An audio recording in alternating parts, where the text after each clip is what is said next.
नमस्कार आदाब दोस्तों। तो चलिए आज हम फिर लाए हैं देश दुनिया की तमाम छोटी बड़ी ब्रेकिंग न्यूज़। तो खबरों को स्टार्ट करने से पहले आपसे छोटी सी रिक्वेस्ट है दोस्तों, अगर चैनल पर नए हैं तो चैनल को सब्सक्राइब करें, नोटिफिकेशन को ऑन करें और वीडियो को लाइक करें, अपने दोस्तों में ज़्यादा से ज़्यादा शेयर करें। तो बढ़ते हैं खबरों की। मतदाता पहचान पत्र को आधार कार्ड से लिंक किए जाने की चर्चा है। कहा जा रहा है कि इससे एक ही व्यक्ति का नाम एक से अधिक जगह मतदाता सूची में होने के मामले पर लगाम लग सकेगी। ये मुद्दा संसद में भी उठा। सांसद ने इससे संबंधित एक सवाल का सरकार की ओर से जवाब भी दिया गया। बजट सत्र के अंतिम दिन प्रश्नकाल के दौरान आधार कार्ड से मतदाता पहचान पत्र यानी वोटर आईडी लिंक किए जाने की प्रक्रिया को लेकर लिखित सवाल किया गया। इस सवाल का सरकार की ओर से कानून मंत्री किरण रिजिजू ने लिखित जवाब दिया। किरण रिजिजू ने लिखित जवाब में राज्यसभा से यह जानकारी दी। वोटर आईडी कार्ड को आधार कार्ड से लिंक करने की प्रक्रिया अभी तक शुरू नहीं हुई। उन्होंने साथ ही यह भी कहा कि इसके लिए तैयारी चल रही है और आधार कार्ड से वोटर आईडी कार्ड को लिंक करने के लिए किसी तरह की कोई टाइमलाइन नहीं निर्धारित की गई है।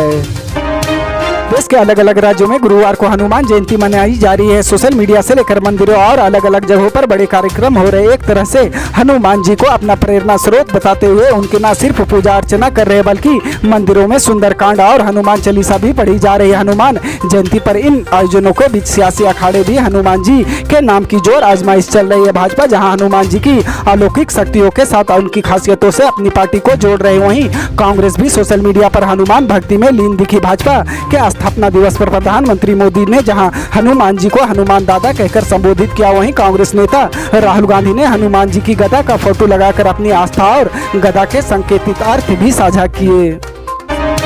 24 फरवरी को यूपी के प्रयागराज में हुए उमेश पाल की हत्या के मामले में आरोपी माफिया अतीक की पत्नी शाइस्ता परवीन को बड़ा झटका लगाया। कोर्ट ने उसकी अग्रिम जमानत याचिका खारिज कर दी है। कोर्ट ने यह फैसला मामले की गंभीरता को देखते हुए लिया है। बता दें कि उमेश पाल हत्याकांड में शाइस्ता परवीन आरोपी है। उस पर 25,000 का इनाम घोषित माना जा रहा है कि उमेश पाल की हत्या के बाद शूटर शाइस्ता परवीन से मिलने गए थे। बीते दिनों हत्याकांड में 2.5 लाख के इनामी साबिर के साथ शाइस्ता का वीडियो भी सामने आया था। साबिर वही शख्स है जिसने कार में बैठे उमेश पाल के गनर को गोली मारी थी। जी हाँ, 24 फरवरी को उमेश पाल और उनके 2 सुरक्षा कर्मियों संदीप निषाद और राघवेंद्र की गोली मारकर हत्या कर दी गई थी। इस मामले में उमेश पाल की पत्नी जया पाल ने अतीक अहमद, उसके भाई अशरफ, पत्नी शाइस्ता परवीन, 2 बेटों अतीक अहमद के साथी गुड्डू, मुस्लिम गुलाम मोहम्मद और 9 अन्य साथियों पर केस दर्ज कराया था।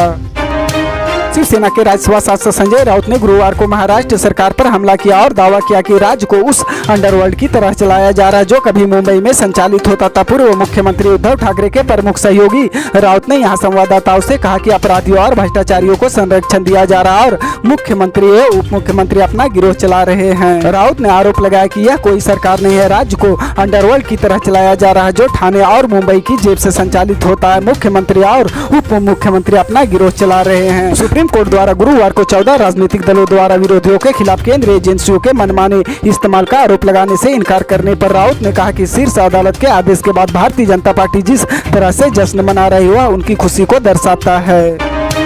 तो केंद्रीय वित्त मंत्री निर्मला सीतारमण ने रेपो दर को स्थिर रखने के फैसले पर कहा, मुझे लगता है कि आरबीआई ने सही फैसला किया। वहीं सीतारमण ने कीमतें बढ़ने के मुद्दे पर कहा कि मुद्रास्फीति को 6% या उससे नीचे रखा गया। इसके अलावा चीन के मुद्दे पर बात करते हुए उन्होंने कहा कि हमने चीनियों को अरुणाचल प्रदेश में आने से रोका, हमारे कार्य इसके लिए बोलते हैं। कांग्रेस नेता राहुल गांधी पर हमला बोलते हुए केंद्रीय वित्त मंत्री निर्मला सीतारमण ने गुरुवार को कहा कि वह प्रधानमंत्री नरेंद्र मोदी के खिलाफ बार बार आधारहीन आरोप लगाने वाले बनते जा रहे हैं। सीतारमण ने कहा कि उन्होंने 2019 में ऐसा किया था, वह इसे फिर से कर रहे हैं। वह इन सभी झूठे आरोपों से कोई सबक नहीं सीखते जो वह प्रधानमंत्री के खिलाफ लगाना चाहते हैं। संसद के बजट सत्र में हंगामा करने वाले अडानी मुद्दों को संबोधित करते हुए केंद्रीय वित्त मंत्री निर्मला सीतारमण ने कहा कि अगर राहुल गांधी को लगता है कि अडानी को ये सब चीजें दी गई है तो यह सच नहीं है। उन्होंने आगे कहा कि यह केरल की कांग्रेस सरकार थी जिसने अडानी को विझिंगम बंदरगाह थाली में परोस कर दिया था। यह किसी टेंडर के आधार पर नहीं दिया गया।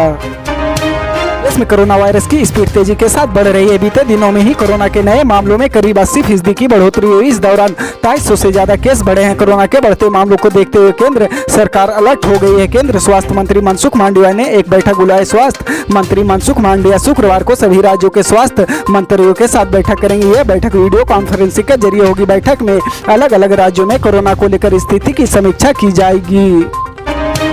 बजट सत्र के आखिरी दिन कांग्रेस के राष्ट्रीय अध्यक्ष मल्लिकार्जुन खड़गे ने कहा कि लोकतांत्रिक तरीके से लड़ना हमारा कर्तव्य है। सरकार नहीं सुन रही तो हट कर रही। अगर आप चाहते हैं कि लोकतंत्र जिंदा रहे तो विपक्ष की बात सुनना जरूरी है। राहुल गांधी संसद से आयोग घोषित कर दिया गया है, फिर भी वो माफी की मांग कर रहे हैं। ऐसा लगता है कि वे विपक्ष को कमजोर करने की कोशिश कर रहे हैं। गौरतलब है कि कांग्रेस नेता राहुल गांधी को उपनाम के संदर्भ में 2019 की टिप्पणी के लिए निचली अदालत ने 2 साल की सजा सुनाई थी। पिछले महीने सजा सुनाए जाने के बाद गांधी की लोकसभा सदस्यता अयोग्य करार दी गई थी। गांधी ने 13 अप्रैल 2019 को लोकसभा चुनाव के प्रचार के दौरान कर्नाटक के कोलार में एक रैली को संबोधित करते हुए यह टिप्पणी की थी।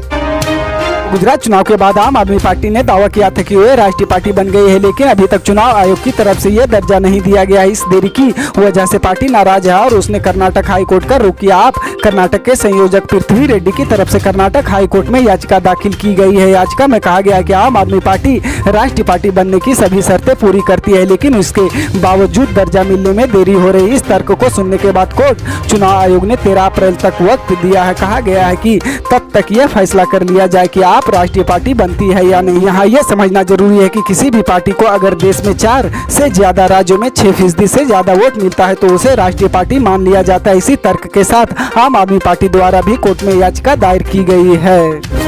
पल पल की अपडेट जानने के लिए जुड़े रहे आप न्यूज के साथ। मिलते हैं अगली बड़ी खबर में।